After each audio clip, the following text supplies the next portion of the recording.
The classic example of philosophers being contemporaries but having stark opposite philosophies is the example of Parmenides and Heraclitus. We have already discussed Heraclitus' philosophy.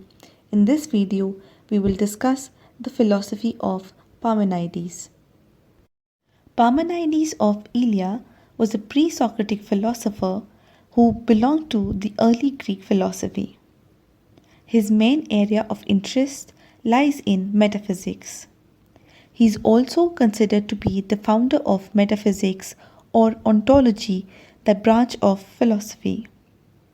He is said to be the pupil of Xenophanes. He and his philosophical theories have influenced the whole of Western philosophy to a very large extent. He himself was influenced by the philosophy of Milesians, that is, Thales, Anaximenes, Anaximander, and the philosophy of Zeno and Xenophanes.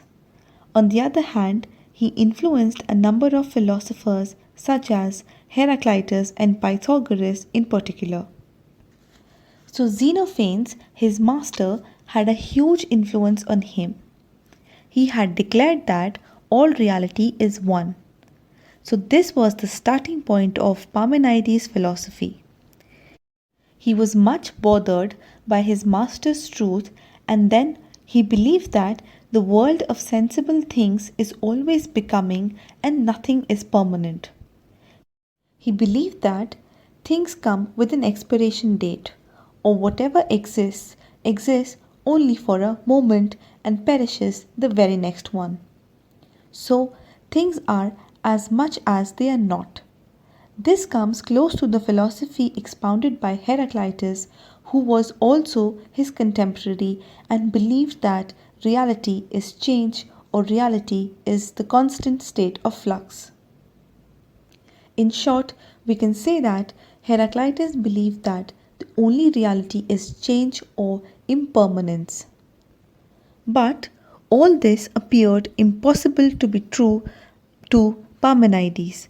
He questioned Heraclitus' philosophy by saying that it is absolutely self-contradictory to hold on to a thing which is perishable in nature and also to regard it as real at the same time. He further questions as to how can the real then be regarded as permanent in nature. Parmenides' sole work that is known to us today is a poem titled On Nature. The only fragments of this poem, that is hardly 160 verses, remain today from an original total of over 100 verses. The poem is regarded and believed to have consisted of three parts, namely, a preface which introduced the entire work, second, a section known as the Way of Truth, thirdly, the section known as the Way of Appearance or Opinion or Doxa.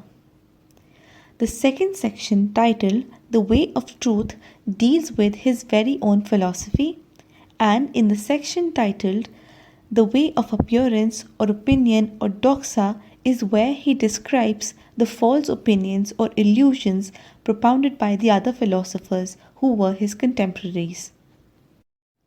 So far we have established that he was a contemporary of Heraclitus, but the both had stark opposite views, because he said something which is regarded to be the absolute reality. How can that absolute reality be impermanence or exist for a moment and not exist for the very next one?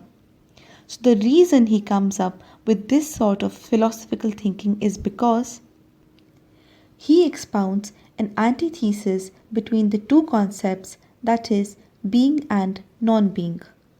According to him, being is the sole reality. The character of being is described by him with the help of a series of negatives. For example, it is unchangeable, undivided, indivisible, imperishable, it has no beginning, and it has no end. So the reason he says so is because he says, being to arise out of being would result in no beginning. On the other hand, being to arise out of non-being is simply not possible because Parmenides expounded the theory of ex nihilo nihil fit, or the theory that says nothing comes out of nothing, or everything has a cause or a condition. As a result, the being can neither arise nor can it pass away. To speak of the positive characters of the being, according to Parmenides, it would simply be being. Also, he says that the being or the reality is corporeal in nature. He says so because the being or the one is spherical being with filling space or plenum. Hence, according to him, there can be no empty spaces. On the other hand, non-being, according to him, is unreal, divisible, changeable, etc. In short, it wouldn't be wrong if we call it being an illusion. Therefore, from this, it is very easy to infer that his arche or logo would be permanence. According to Parmenides, permanence is the only reality.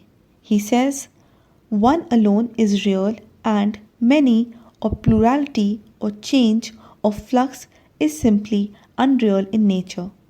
According to him, plurality and change is known to us via our senses. Due to this, they are called mere appearances, or rather illusions. The reason that he gives is, he says, they exist for one moment and could very well cease to be at the very next one. Also, he says, senses are the source of illusions and errors. On the other hand, he says, the reality or the one is known via reason or thought or rational thinking. So Parmenides basically draws a number of dichotomies such as appearance and reality, sense and thought, one and manyness, real and unreal, one and plurality, etc. It is important to note that Parmenides gives importance to the concepts such as reality, thought, one, real, over, appearance, sense, manyness, or plurality and unreal. He quotes, thought and being are one and the same.